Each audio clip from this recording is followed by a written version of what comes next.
నీ కట్టడలను నాకు బోధింపుము. నీవు దయాళుడవై మేలు చేయుచున్నావు. అలాగే మరొక మాట చదువుకుందాం. 2 సమూయేలు 9 అధ్యాయము 8 వచనం చదువుకుందామండి. 2 సమూయేలు 9 అధ్యాయము 8 వచనం. అతడు నమస్కరించి, చచ్చిన కుక్క వంటి వాడనైన నా ఎడల నీవు దయ చూపుటకు నీ దాసుడనగు నేను ఎంతటి వాడను అనెను. మనం ఆరాధించే దేవుడు 119 కీర్తన 69 చరణం ప్రకారం ఆయన దయాళుడు. ఏ అర్హత లేని వారి పట్ల ఆయన చూపించే దయ చాలా గొప్పది. అందుకే 107 కీర్తనలో కూడా భక్తుడు ఇలా అంటాడు, యెహోవా దయాళుడు, ఆయనకు కృతజ్ఞతాస్తుతులు చెల్లించండి. దేవుడు దయాళుడో కాదో తెలుసుకోవాలంటే మనం ఒకవైపు చూడాలి. ఏంటంటే ఆ వైపు గొల్గొతా వైపు చూడాలి. దేవుడు దయాళుడు అనడానికి తిరిగిలేని రుజువు ఏంటంటే ఆయన శిలువ. ఆయన శిలువను చూసినప్పుడు ఆయన దయ చాలా అద్భుతంగా మనకు కనబడుతుంది. చాలా ఆశ్చర్యంగా మనకి ఆయన దయ కనబడుతుంది.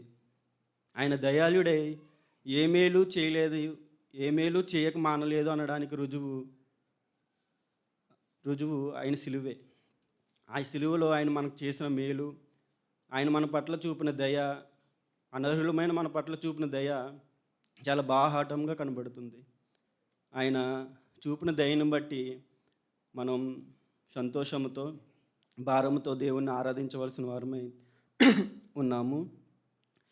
అలాగే రక్షణ, ఆధ్యాత్మిక జీవితము, సంఘము, సహవాసము ఇవన్నీ కూడా దేవుడి దయకు నిదర్శనాలే. అలాగే భౌతికంగా కూడా చూస్తే మనం తీసుకునే ప్రతి శ్వాస, మన జీవితంలో ప్రతి నిమిషం, ప్రతి ఉదయం, నొప్పి లేని క్షణాలు, ఆహారం, ఆరోగ్యం, వస్త్రాలు, మన పని, ఉద్యోగాలు, బంధువులు, సంబంధాలు ఇవన్నీ యాదృచ్ఛికం కాదు. మన వల్ల కలిగింది అంతకంటే కాదు.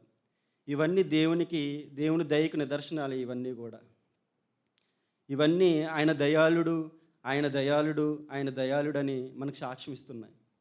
చాలా బిగ్గరగా అరుస్తున్నాయి. ఆయన దయాళుడని ఇవన్నీ మనకి సాక్ష్యం ఇస్తున్నాయి. ఆయన దయాళుడై మనకు మేలు చేయుచున్నాడు. బైబిల్ గ్రంథంలో ఆయన దయని గురించి గొప్ప ఉదాహరణ మనం చూడొచ్చు. మనం ఇంతకుముందు చదువుకున్నాం 2 సమూయేలు 9 అధ్యాయం 8 వచనం నేను మరలా చదువుతున్నానండి.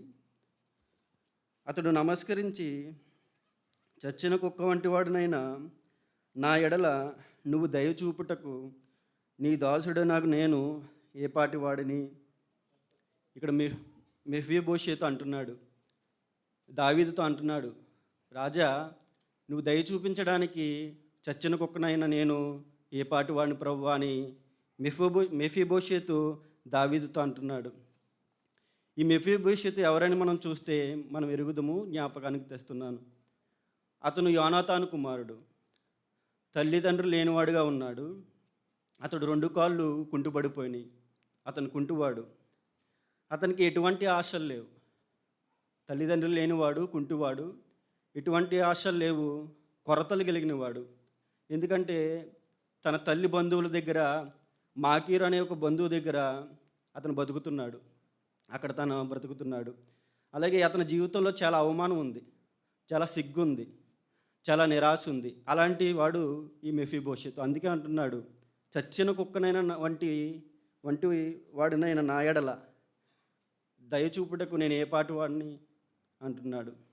అయితే ఇటువంటి వ్యక్తి పట్ల దావీదు చూపించిన దావీదు దయ చూపించి అతను చేసిన మేలేంటో మనం చూద్దాం. అదే సమయంలో అనర్హులమైన మన జీవితంలో, ఎటువంటి యోగ్యత ఎన్నిక లేని మన జీవితంలో, ఎటువంటి ఆశలు లేని మన జీవితంలో దేవుడు దయ చూపించి ఆయన దయ వలన మనం పొందుకున్న మేలులేంటో చూసి దేవుణ్ణి ఆరాధిద్దాం, గణపరచుదాం, కొనియాడదాం. నేను 2 లేక 3 విషయాలు ఆయన దయ వలన మనం పొందుకున్న మేలులేంటో చెప్తాను. మొదటి మాట,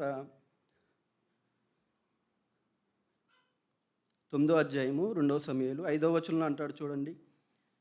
అప్పుడు రాజైన దావీదు మనుషులను పంపి లేదెబారులోనున్న అమ్మీయేలు కుమారుడగు మాకీరు ఇంటి నుండి అతన్ని రప్పించెను. దావీదు దయ చూపించి అతనికి చేసిన మొట్టమొదటి మేలు ఏంటంటే పిలిపించాడు ఆయన్ని. దావీదు పిలుపుని అందుకున్నాడు మెఫీబోషెతు.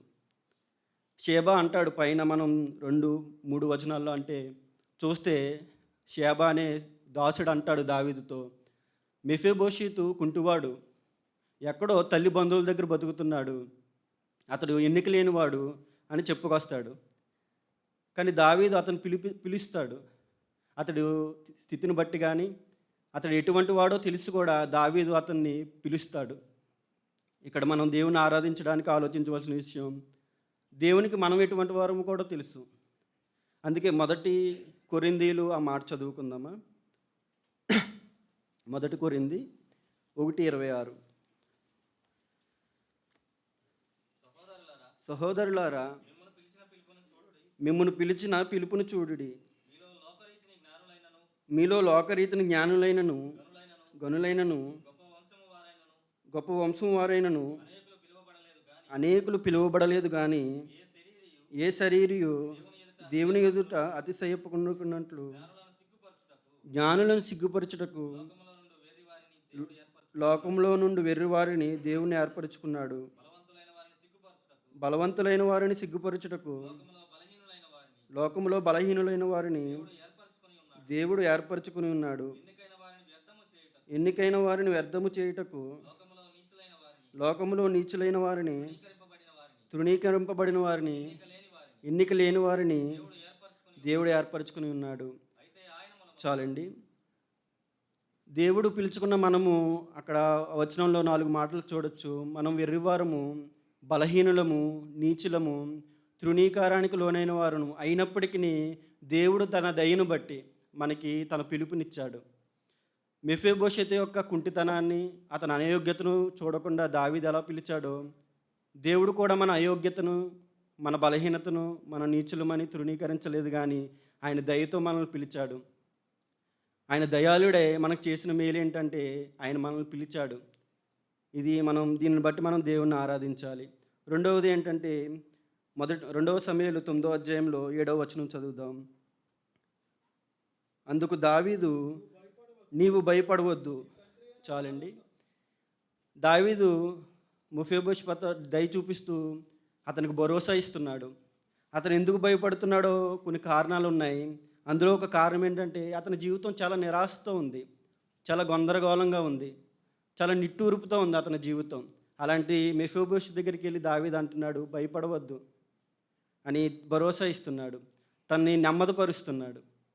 దేవుడు మత్తయి సువార్తలో 11:28 ఇలా అన్నాడు కదా, ప్రయాసపడి భారం మోసుకొనుచున్న సమస్త జనులారా నా యొద్దకు రండి, నేను విశ్రాంతినిస్తాను, నెమ్మదినిస్తాను అన్నాడు.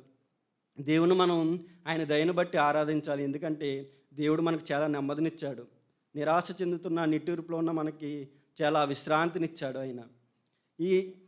నేను విశ్రాంతినిస్తాను అనే ఆహ్వానం ఈ భూప్రపంచంలో ఏ కోటీశ్వరుడు చేయలేడు, దేవుడు తప్ప. ఉదయాంతరంగంలో శాంతిని, నెమ్మదిని, ధైర్యాన్ని ఇవ్వగలిగేది మన ప్రభువైన యేసుక్రీస్తు ఒక్కడే. ఆయన దయను బట్టి మన హృదయాలను నెమ్మదిపరిచాడు. ఆయన మన భయాలను తొలగించాడు. దీన్ని బట్టి మనం ఆయన ఆరాధించాలి. ఇది 2వ మాట. చూడండి, ఇంకా ఆయన దయ మనకి ఏం చేసింది అని మనం చూసినట్లయితే 2 సమూయేలు 9వ అధ్యాయము 7వ వచనం చదువుతున్నానండి. భయపడవద్దు, నీ తండ్రి అయిన యోనాతాను నిమిత్తము నిజముగా నేను నీకు ఉపకారము చూపి నీ పితరుడైన సౌలు భూమి అంతయు నీకు మరలా ఇప్పింతును. మరియు నీవు సదాకాలము నా బల్ల యొద్దనే భోజనం చేయదు అని సెలవీయగా. నీవు సదాకాలము నా బల్ల యొద్దనే భోజనం చేయదు అని సెలవీయగా అంటే దావీదు సదాకాలము మెఫీబోషెతుకు చూపిన దయ ఏంటంటే సదాకాలము మెఫీబోషెతుకి రాజైన దావీదు సహవాసాన్ని ఇచ్చాడు. ఈ మాట మనం దేవుని ఆరాధించాలి. చూడండి, మెఫీబోషెతుకి ఎవరితో సావాసం దొరికింది? రాజైన దావీదుతో సావాసం దొరికింది. అలాగే మనకి ఎవరితో సావాసం దొరికిందంటే, ప్రభులకు ప్రభు, రాజులకు రాజు, పరమ తండ్రితో మనకి సావాసం దొరికింది. యోహాను సువార్తలో మొదటి యోహాను పత్రికలో ఉంటుంది, మన సహవాసం అయితే తండ్రితోనూ ఆయన కుమారుడైన యేసుక్రీస్తుతోనూ ఉన్నది. ఇది ఎంతో గొప్ప భాగ్యము. ఒకప్పుడు దేవుణ్ణి ఎరగక, దేవుడంటే ఎవరో తెలియక ఉన్న మనల్ని నిజ దేవుడు ఎవరో తెలుసుకునేటట్లు చేసి ఆయనతో గొప్ప సహవాసాన్ని మనకి ఏర్పరిచాడు దేవుడు. ఇది సహవాసంలో మెఫీబోషెతుకి రాజైన దావీదుతో సహవాసం ఎలా దొరికిందో, పరలోకపు తండ్రితో మనకు కూడా సహవాసం దొరికింది. ఈ సహవాసంలో మరొక మాట చెప్పాలని ఆశపడుతున్నాను. ఏంటంటే, భోజనం బల్ల దగ్గర అటు దావీదు ఉన్నాడు, ఇటేమో మెఫీబోషెతు ఉన్నాడు. దావీదుకు ఒక పేరు ఉంది కదా, దేవుడిచ్చిన బిరుదు ఏమిటండి? నా హృదయానుసారుడు. మెఫీబోషెతుకి దేవుని ఉదయానుసారుడితో సావాసం దొరికింది. అలాగే మనకు కూడా దేవుని ఉదయానుసారులతో సావాసం దొరికింది. ఒకప్పుడు లోకానుసారులతో మన సావాసం, ఒకప్పుడు శరీరానుసారులతో మన సావాసం గతంలో ఒకప్పుడు. కానీ ఇప్పుడు దేవుని ఉదయానుసారులతో మనకు సావాసం దొరికింది. సంఘం దేవుని ఉదయానుసారుల ప్రాంగణము అంటారు. సంఘం దేవుని ఉదయానుసారుల సమాజం అంట. అలాంటి దేవుని ఉదయానుసారులతో మనకు సహవాసం దొరికింది. దేవుని హృదయం పవిత్రమైనది, జాలి కలిగింది, కనికరం కలిగింది. దేవుని ఉదయానుసారులు కూడా అట్టువారే. ఇది దేవుని దయ వల్లనే దొరికింది మనకి.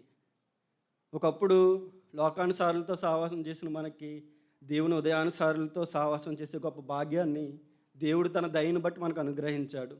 దీన్ని బట్టి మనం ఆరాధించాలి, దేవుణ్ణి స్తుతించాలి, గణపరచాలి.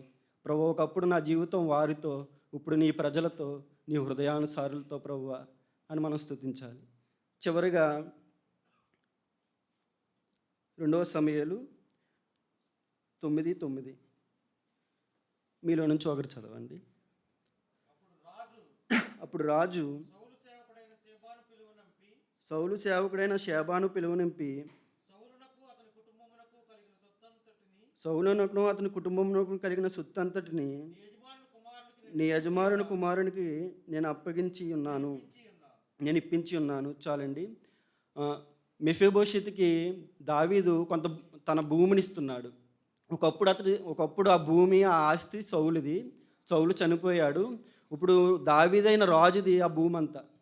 కానీ తన భూమిని మెఫీబోషెతుకి ఆయన త్యాగం చేస్తున్నాడు. దావీదు దయ చూపించి మెఫీబోషెతుకి తన ఆస్తిని త్యాగం చేశాడు. అలాగే దేవుడు అనర్హులమైన మన పట్ల దయ చూపించి తన ప్రాణాన్నే మన కొరకు త్యాగం చేశాడు దేవుడు. ఆయన త్యాగం చేయకుండా ఏదీ దాచుకోలేదు. ఆయన దెబ్బలు కొట్టినప్పుడు శరీరంలో ఏ భాగాన్ని ఆయన దాచుకోలేదు. ఏ దయ లేని వారి ఏ అర్హత లేని వారి పట్ల దయ చూపించడానికి దేవుడు తన ప్రాణాన్ని అర్పించాడు. ఏమండి, ఇది పాపముల చేత, అపరాధముల చేత చచ్చిన మన పట్ల ఇంత త్యాగం చేయడానికి మనం ఏ పాటి వారము? వాస్తవానికి మెఫీబోషెతు యొక్క జీవితాన్ని, మెఫీబోషెతు యొక్క బ్రతుకును చూసి దావీదు కదిలించబడి ఎంతో దయ చూపించాడు. కానీ మన బ్రతుకులు కూడా దేవుడు చూసి, నరకం అంచుల్లో ఉన్న మన జీవితాలను చూసి, పాపానికి పతనమైపోయిన మన జీవితాలను చూసి, దేవుడు దావీదు మెఫీబోషెతుకు చూపిన దయ కంటే ఎన్నో వేల రెట్లు మనకు దయ చూపించాడు. ఆయన దయాళుడై మనకు మేలు చేస్తున్నాడు. దేవుని మనం ఆరాధించాలి. ప్రభువా, నువ్వు దయాళుడవై నాకు ఎన్నో మేలు అనుగ్రహిస్తున్నావు. నన్ను పిలిచావు, నాకు నెమ్మదినిచ్చావు, నాకు సహవాసాన్ని ఇచ్చావు, నీతోనూ నీ ప్రజలతోనూ. ప్రభువా, నా కొరకు నీ త్యాగాన్నే, నీ ప్రాణాన్నే త్యాగం చేశావు. నువ్వు దయాళుడు ప్రభువా అని మనం ఆరాధించవలసిన వారమే ఉన్నాం. దేవుణ్ణి ఆరాధిద్దాం.